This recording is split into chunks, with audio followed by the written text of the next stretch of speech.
Why do you say that, Father? You aren't afraid, are you? No, but I respect some of the superstitions of others. Often they are founded in fact.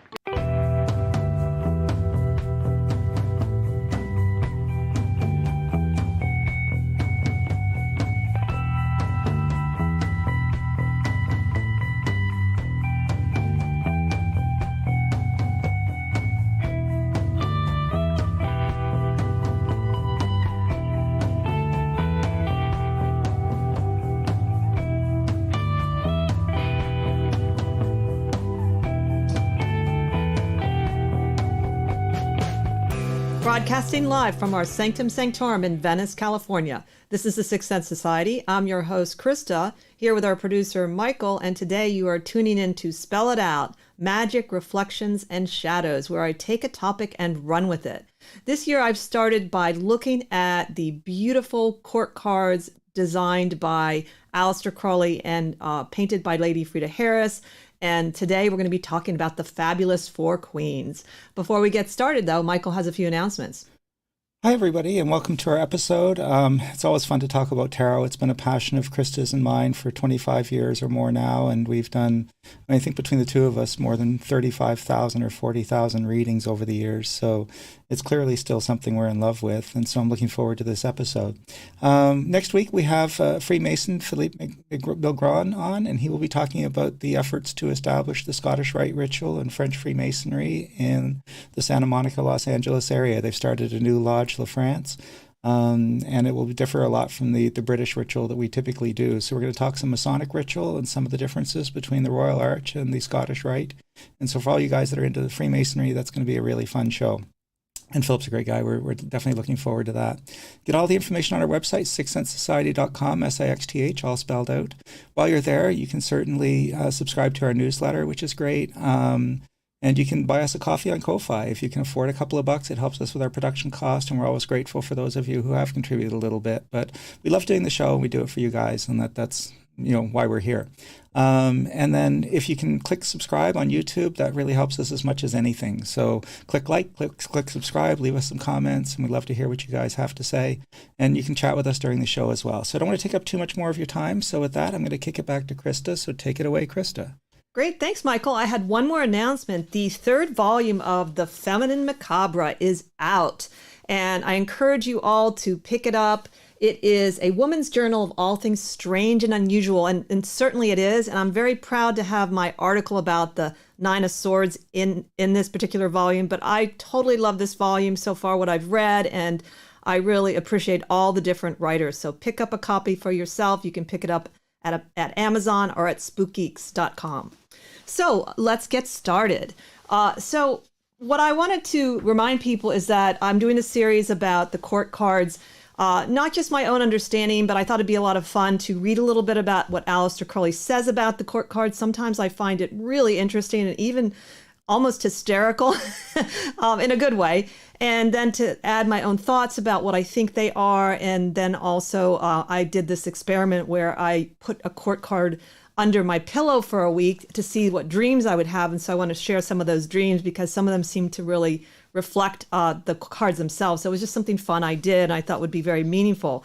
Also to remind people that this is not a look at the court cards as these are people only. They represent an age and a certain type and look. Certainly they can be people, but they're also actions depending where they fall in the layout, and they can also be consequences. So I'm not going to be able to go over that all in detail, but I will mention it a little so that you know how to use them yourself. So the first thing I thought I would do, though, is talk about some of the overall thoughts about the queens. And I wanted to read from the Book of Thoth what Aleister Crowley says, because it's quite esoteric.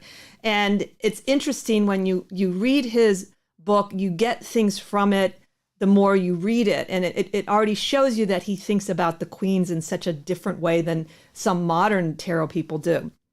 So here's what he says. The queens represent the letter He of the name. They are the complements of the knights. They receive, ferment, and transmit the original energy of their knight. Quick to receive that energy, they are also fitted to endure for the period of their function, but they are not the final product. They represent the second stage in the process of creation, whose fourth and last state is material realization. They are represented as seated upon thrones. This emphasizes the fact that they are appointed to exercise definite functions. So this is a very Kabbalistic, incredibly Kabbalistic description of the queens, as it should be, because it's Aleister Crowley. And what he's talking about is their position in the tree of life. So all of the queens fall on the left-hand pillar in the Kabbalah, which is connected to Binah. The threes are also connected to their space. So there is this relationship between the threes and the queens. Without going into a lot of detail, the queens are a more realized, fulfilled energy than the threes are. So since we're not talking about the threes today, but I just want you to think about that. We consider the left-hand pillar the healer archetype. And in the description of each of the queens, they fall on the last decan of mutable signs and the first two decans of cardinal signs, which is really kind of fascinating. First of all, that they're two different kinds of astrological energies, and that they're primarily cardinal, which is leadership, and cardinal signs take initiative. So that sort of indicates the power already in the position of the queen, which makes sense. You know, a queen as an archetype does have a certain rulership and power by nature. Some of the general ideas, and it's really hard to kind of pinpoint everything I want to say, but here are some general ideas about the queens that I feel are important. They can represent contentment, satisfaction, they're organizing. Negatively, they can be manipulative, complex, even self-satisfied or smug. They're fulfilled, receptive, satiated, relationship-oriented. And again, this is going to depend on sort of where they fall in a layout, how you would interpret it.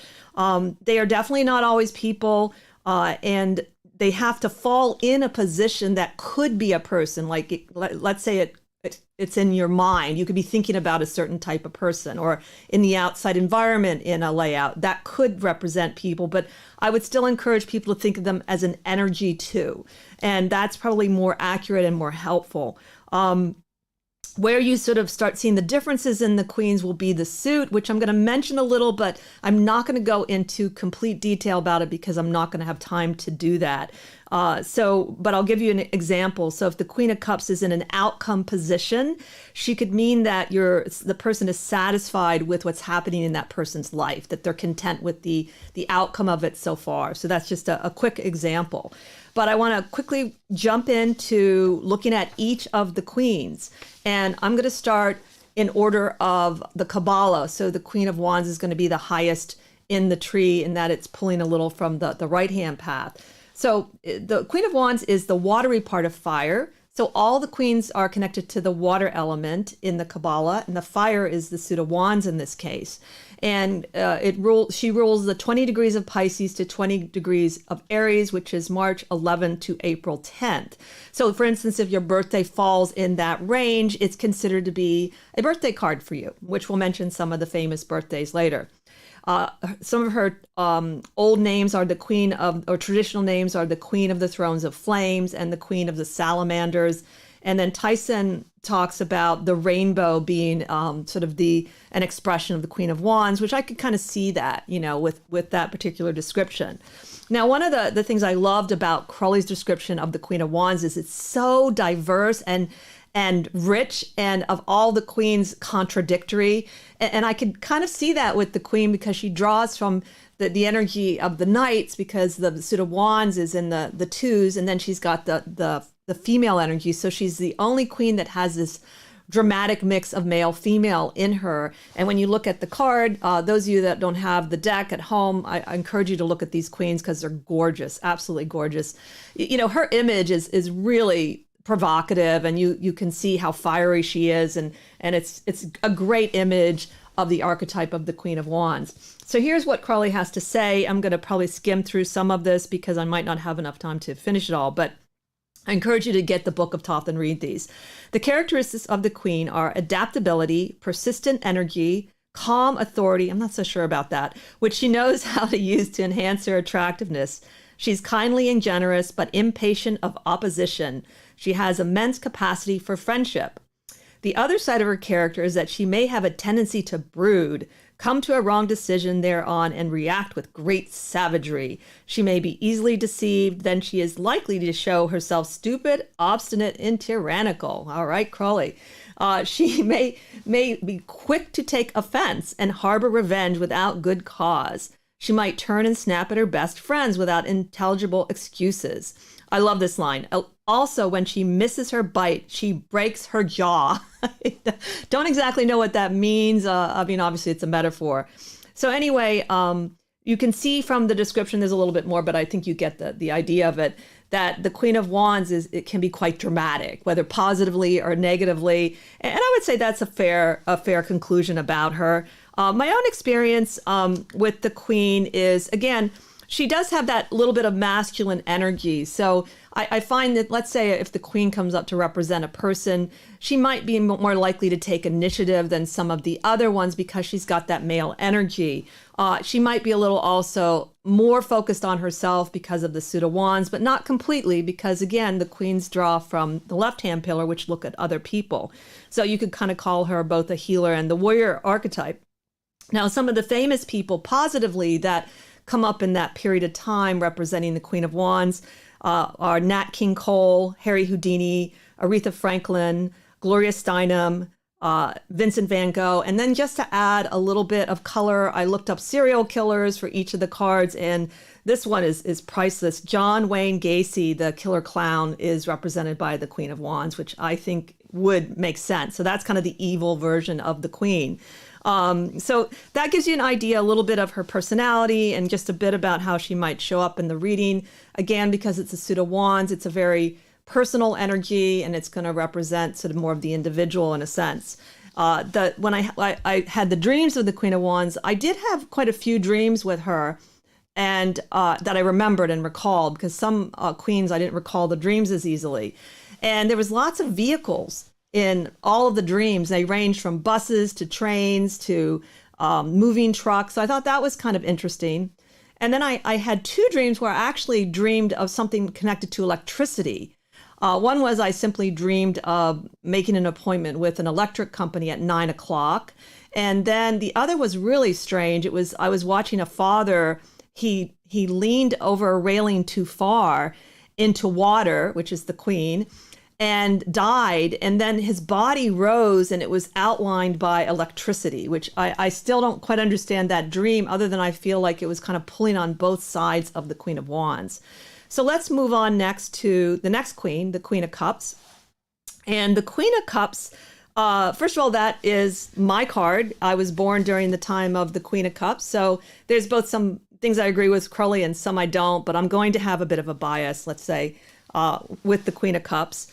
And let's start with what Crowley says, and also some of the general characteristics. So it's water of water, meaning that it draws only from the left-hand pillar.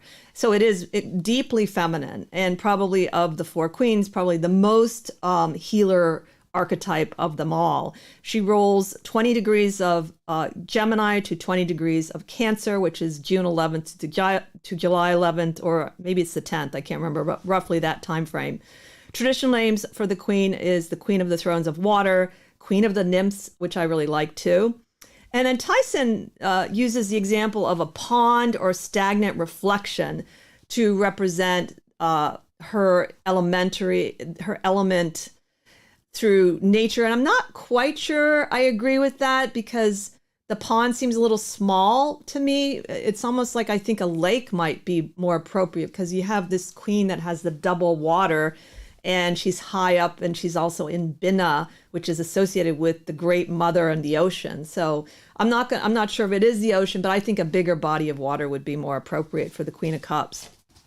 So let's see what Crowley has to say about this queen. Her image is of extreme purity and beauty with infinite subtlety.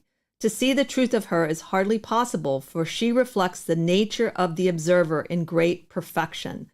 The characteristics associated with this card are principally dreaminess, illusion, and tranquility. She's the perfect agent and patient, able to receive and transmit everything without herself being affected. I completely disagree with that. I am completely affected by everything. I'm working on it. If ill dignified, all these qualities are degraded everything that passes through her is refracted and distorted. I wanted to just sort of skip ahead, and there was one other thing. He says that there is, however, a hint that the chief pleasure of people this type is to lead and attract others. Also, Crowley says they have no character of their own, which I found completely insulting. Crowley, you hurt my feelings. And it's not true. I can see where it could be true, but I will give you some examples of a couple of queens that are famous that you're going to see that this isn't actually true. Now, also, one of the beautiful things about the card, the Queen of Cups, has to do with the artwork. And so I learned about this in Lon Duquette's book on understanding the Thoth deck, is if you take the High Priestess and you take the Queen of Cups and you put the Queen of Cups upside down above the High Priestess, you can see this incredible imagery, how they reflect each other. You can almost see also a sphere here. And they both sort of have that chalice-looking energy too, and they have similar colors. So incredible artwork, why this stands out as a metaphysical deck that many other decks simply do not, because of Lady Frida Harris's brilliant painting and thought behind it all. So in a reading, the cups to me represent, and also to Michael, they represent your life, external things. So it's people, it's opportunities. And so in a sense, depending on where it falls, it could represent, a feeling of satisfaction with what's going on in my life, with my relationships. And it does seem like queens are very relationship oriented. And we'll talk a little bit more about what that means. So if I'm looking for, people that want to know about relationships, and I see in the future, some of the queens, I can see that this could be a good indication that it's going to go well, particularly the Queen of Cups, I would say.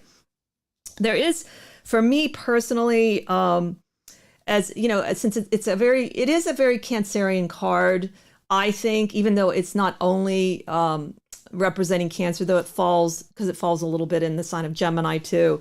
But there's an invisibility sometimes I find with the Queen of Cups. And that's from living my life as a very Cancerian woman, that you can sometimes be invisible, which is both positive and negative, depending on how you use your invisibility.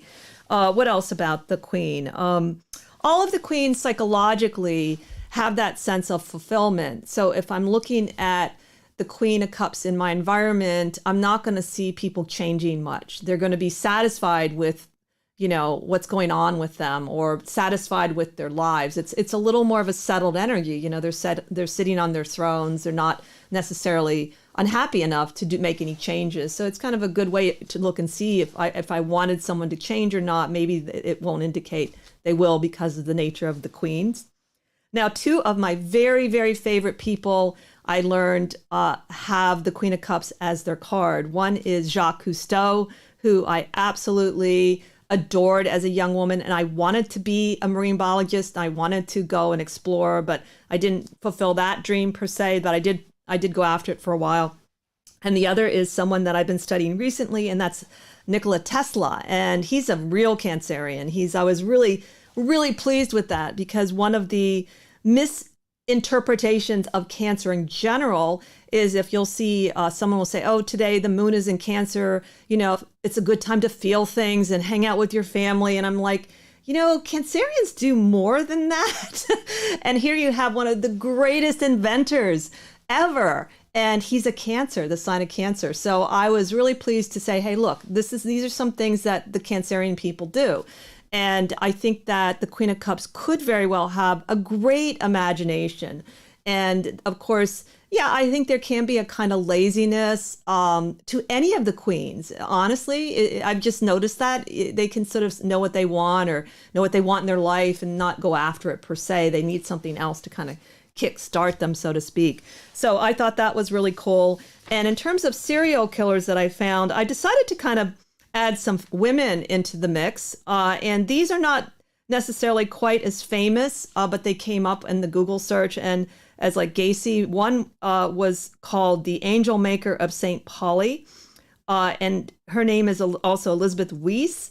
She was a German serial killer convicted and executed for killing 5 children, at least 5 children. And she lived around the late 1800s. So just to show that that they're also women killers. And I was trying to find some interesting ones, and the idea of the maybe connecting it to the children was kind of interesting to me. So that gives you, a little bit of a range of the kinds of personalities you might meet that are connected to the Queen of Cups. So moving on. Oh, I forgot one other thing, the Queen of Cups dreams. Now, I thought it was really funny that I did dream a lot of food, about food and the Queen of Cups, because it is connected to the sign of Cancer. And it is true, I think, to some degree that Cancerians can have a love of food, though certainly they're not the only ones. And so food was very prominent. I had seeds, burritos, coffee, magical herbs. I also, interesting enough, had two dreams about firemen. I thought, shouldn't that be with the Queen of Wands? And I think the other interesting thing that happened mainly with the Queen of Cups, is when I was working with her, I had some problems with women in my world that were not necessarily negatively impacting me too much, but it was just a little bit awkward. The one person did actually steal a photo from my Instagram feed, though, saying that they didn't know I had done the photo. So I managed to sort of have the person give me the credit. So I don't think queens necessarily represent women, but I guess in my own psyche, the Queen of Cups did represent maybe elements connected to women, where I'm trying to work out and heal whatever issues I might have with women in my life. So, which is not to say there were no positive things with women, but I just kind of noticed that it was just a little strange with little groups of women during the time I was studying the Queen of Cups. And so let's move on next to the Queen of Swords, who, one of my favorite queens, I think, and this deck is probably one of the best, most beautiful versions of the Queen of Swords. Interesting, she's like the only one that has her breasts exposed in all the queens. And by the way, this would be one of Aleister Crowley's cards. So as you can guess, it's a pretty flattering explanation, though there's definitely a few negative things about it. But when you read it, you can see his mark in the explanation of the Queen of Swords. However, what he says about the Queen of Swords, generally, I really adore. Before we get into that part, we'll talk about sort of the general attributes connected to the Queen of Swords. It's the watery part of air. So you're looking at air, the element of air. It rules 20 degrees of Virgo to 20 degrees of Libra, which is September 12th to October 12th, according to Duquette. Her traditional names are the Queen of the Thrones of Air, Queen of the Sylphs and the Sylphides. And Tyson, all of the air court cards are a little bit strange the way he describes. He talks about the Queen of Swords as vibration, movement through fixed bulk. So I don't quite know what to think about that, but that's his description in Tarot Magic, the book Tarot Magic. So here's what I really, really, really encourage you reading this particular description of the Queen of Swords, because of her overly negative interpretation by people. And you'll see how Crowley sees the Queen of Swords. She is the clear, conscious perception of idea, the liberator of the mind. Love that. The person symbolized by this card should be intensely perceptive, a keen observer, a subtle interpreter, an intense individualistic, swift and accurate at recording ideas, in action confident, in spirit gracious, and just. Her movements will be graceful, and her ability in dancing and balancing exceptional. That was interesting. If ill-dignified, these qualities will all be turned to unworthy purposes. She would be cruel, sly, deceitful, and unreliable. In this way, very dangerous on account of the superficial beauty and attractiveness which distinguish her. Now, this last line is all about Crowley. Such people acquire intense love and devotion from the most unexpected quarters. I don't know, it just reminded me of him. And I remember reading it and just kind of chuckling.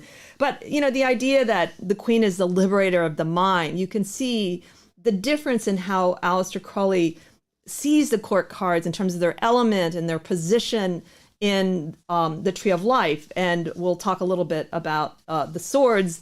The swords are in the middle of the tree, in right at the heart, at beauty, And so it's when things are beginning to descend. They're starting to descend into reality, so that there's an element of things becoming a little more formed with the Queen of Swords. which I really like. So that's Crowley's take on it. What bothers me about the Queen of Swords, the way some people or some books talk about her, is the first thing is the Queen of Swords is a widow. Well, maybe. I can't say she's never been a widow. Again, it would have to be in a position where she could be a person, and technically all of the queens could be widows. They could have all had past relationships. So that sort of bothers me. I don't think that's true. You get this feeling sometimes that she's cold, or I don't see that about the queen. I remember when I first started reading with the cards, and before I learned Kabbalah, I always saw the Queen of Swords. She reminded me of my English teacher who I loved, Mrs. Allison. I always found she was brilliant. She was very articulate, witty, insightful. And even though she was married, for some reason, I always saw her as a very autonomous, and she was happily married, very autonomous person. So that was my initial, and I think of the Queen of Swords and say, I feel like she has kind of an autonomy about her. And that was just my own personal feeling about her. I think she can be very sarcastic. She's kind of a mix of the healer teacher because she draws from the middle pillar and the left-hand pillar.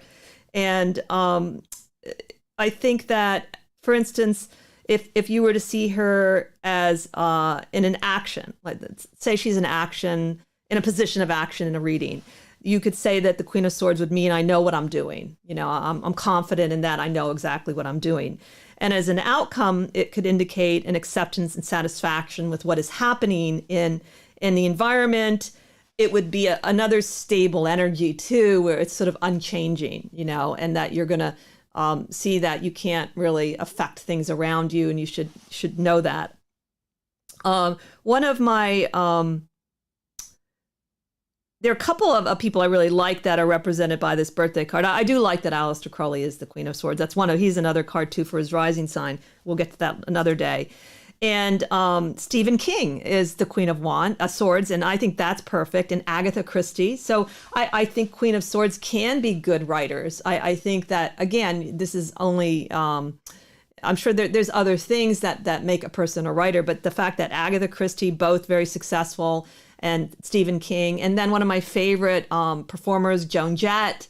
I love that she's the Queen of Swords. The serial killer I found that I didn't know about before is another woman called Jean Weber, and she was known as the Ogress. And she was accused of strangling at least 10 children, including her own, but was convicted of 8. I think she was executed too. So just frightening. So that's an example of sort of the range, the spectrum that the Queen of Swords could represent in terms of people. Now, in terms of the dreams of the Queen of Swords, that one I started having the more, it seems like the more that it descended down the tree, I had harder time actually remembering dreams, which I would have thought would be opposite, that it'd be harder to remember things that come from the top of the tree of life. So I did have a couple of vehicles again. One was a moving Jeep, which seems kind of Queen of Swords-ish. And I did have some military women in this dream. And I do think that the Queen of Swords could be connected to a warrior, though probably a specific type of warrior, maybe somebody that's more in a leadership position. There was one dream I really thought was very Queen of Swords. It was where I was talking to an older Asian man, and I was talking about my spiritual conflicts, and I couldn't decide if I should follow this path or that path. And then I was saying that I liked the Buddhist path because of the mind and the emphasis on the mind. And he was just simply listening to me. So I felt that was a very Queen of Swords moment for me. And I also had maybe one incident with sort of a difficulty with a woman. So I don't know if that's enough to say it's related to the Queen of Swords or not. But she wasn't particularly nice to me. And again, I generally like the Queen of Swords, so I don't think that's necessarily true of the Queen. Now, so that takes care of the first 3. So let's go on to the final Queen, the Queen of Discs. And, I think that Crowley doesn't seem to like the discs very much. So, and we'll I'll tell you where in his description, though it's not all negative for sure, but I remember that about the Knight of Discs. He thought the Knight of Discs was pretty stupid. And I would say there's an element of that with his description about the Queen of Discs as well. But let's talk about first the general attributes. The Queen of Discs is the watery part of Earth, and she rules 20 degrees of Sagittarius to 20 degrees of Capricorn, which is December 13th to January 9th. Roughly, I think that can change a little bit. And then the traditional titles associated with the Queen of Discs is the Queen of the Thrones of Earth and the Queen of the Gnomes. Tyson says that the Queen of Discs is like a field, quiet and nurturing. And again, I don't know if there's a little bit of sexism going on here because, the Knight of Discs was a mountain, and the Queen of Discs, which should be equivalent because the Knight's energy feeds into the Queen. It takes the energy of the Knight to begin to form the creation of things. I would think would be bigger than a field. So I don't know, what that would be. Would it be a country? I don't know.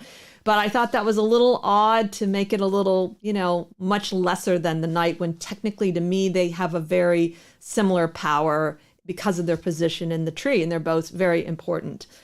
This is the card that represents my husband. But before we get into the other people it represents, let's talk about what Crowley did say about this by the way, this very beautiful card here. I love all the queens in this deck. It's just so gorgeous, you could meditate on these cards and you could use them for journey work. And especially this one, it is true that there's an element of the Queen of Discs seeming to look back on, well, she could technically be looking forward too, but I always thought she was looking back on things. And one of the things I found with queens, if they come up as cards representing maybe a healing process, that the queens have accepted and they have assimilated their past in different ways, whether it's themselves or whether it's what's happened in their life. With the Queen of Discs, I've accepted all the things that have happened to me. I would say there's some element of that that's very truthful, and it's really helpful in a reading if somebody is asking about healing. If you see the queens and you can see that they are going to be successful in accepting, or even short-term problems like, going through a pandemic, if you see an outcome card where there's a queen, then that's a good sign that they are digesting and integrating that experience so that they can draw from it, which what the queens would do. They would tend to draw from their past. But they're not living in their past, and they're not really just reacting from the wounds of their past. So that's one thing I find really true when you're working with the queens in general. So let's talk about Crowley's definition of the Queen of Discs. She thus represents the ambition of matter to take part in the great work of creation. Now that's brilliant. I love that. And that's very, very positive. Now, when he gets into this is what he says about persons signified by this card. They possess the finest of the quieter qualities. They are ambitious, but only in useful directions. They possess immense funds of affection, kindness, and greatness of heart. So those are obviously really nice complimentary things to say. Here's where he says, however, they are not intellectual and not particularly intelligent. But he does qualify that instinct and intuition are more than adequate for their needs. These people are quiet, hardworking, practical, sensible, domesticated, don't think so, often in a reticent and unassuming fashion, lustful, and even debauched. See, he just contradicted himself, Crowley. They are inclined to the abuse of alcohol and of drugs. It is as if they could only release their essential happiness by getting outside themselves. So I think there's some element of truth with the Queen of Discs, some of the qualities. The one thing that is really wrong, honestly, completely, is that they're unintelligent. True, their intuition can be very strong. And you can see this in the kinds of people, which I would say Lon Duquette was the one that pointed it out to me, some of the people that are represented by the Queen of Discs in terms of birthday. We have Kepler, we have Newton, Stephen Hawking, Beethoven, Tolkien, Margaret Mead, and Joan of Arc, I would say, is more of an intuitive figure, but certainly a very courageous and brave and figure too. So, but the other ones, certainly you can see Stephen Hawking especially as a brilliant man. So, that's why I think maybe Aleister Crowley had some personal beef with certain cards, just like I might have a personal beef with a certain card, because that's just not really true completely. Now, in terms of how I see the Queen of Discs, Now, before I studied the Kabbalah, whenever I'd see the Queen of Discs, I found that to me, she could represent someone that has a very complete value system. And that was the discs for me. I was looking at more also as values, though you can also look at as results and materialization of things. And in the early stages of my tarot readings, I would sometimes say, okay, if she comes up as a career card, it's someone that could have what I call an umbrella career, where they have a central theme, but then from within that theme, they can do different things. And probably one of the easiest examples to give you is Dr. Oz, in that he's a doctor, which is also, by the way, the archetype of a healer, but he also is a TV personality that talks about what he does, though, and he's still connected to healing and nutrition and everything, instead of doing maybe something completely different. So that's just an easy example of someone that could have a career that allows that kind of growth in around their theme. Let's see. Again, if they come up to represent like an outside energy, it would be a very stable energy, which would it could be positive or negative. If everything's going well and I like what's going on, then great. If not, I want someone to change or things to change, then, that's not going to be very helpful, but it's also good to know. In the past, queens in general were said to represent mature women and certain ages. And I don't remember if it's like maybe 40 on up, I can't remember. And then, of course, they would describe the different queens, blue-eyed or blonde, which nowadays would be impossible since people change their hair color and eye color.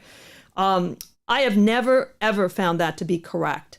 I have read for men who come up represented by the Princess of Wands, and they're 50 years old, and it does represent their energy.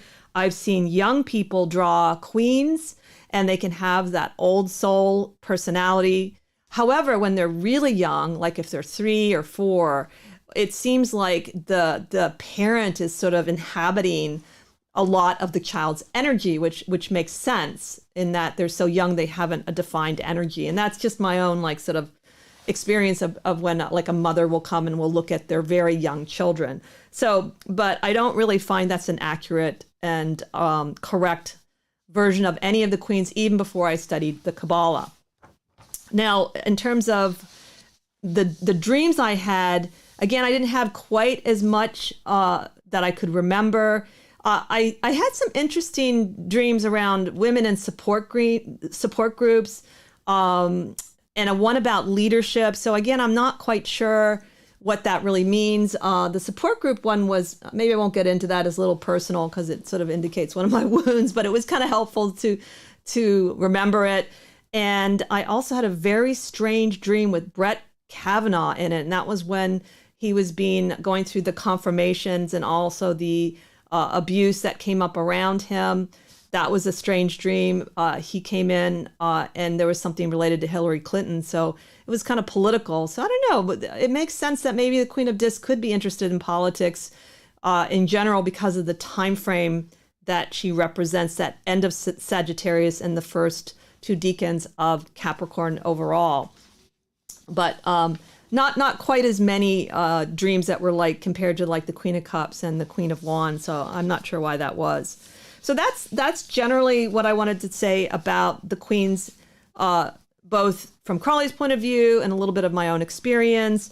And my overall thoughts I wanted to share with you about the queens is I've pretty much gone over them. But first of all, they are not gender related. They are feminine, mostly, except for the Queen of Wands. So remember that men and women can be queens. The fact that I live in LA, I know that very well, that there's a lot of men that can be queens. And it's a wonderful thing. They are, I will say, my experience of the queens, they do seem very complex.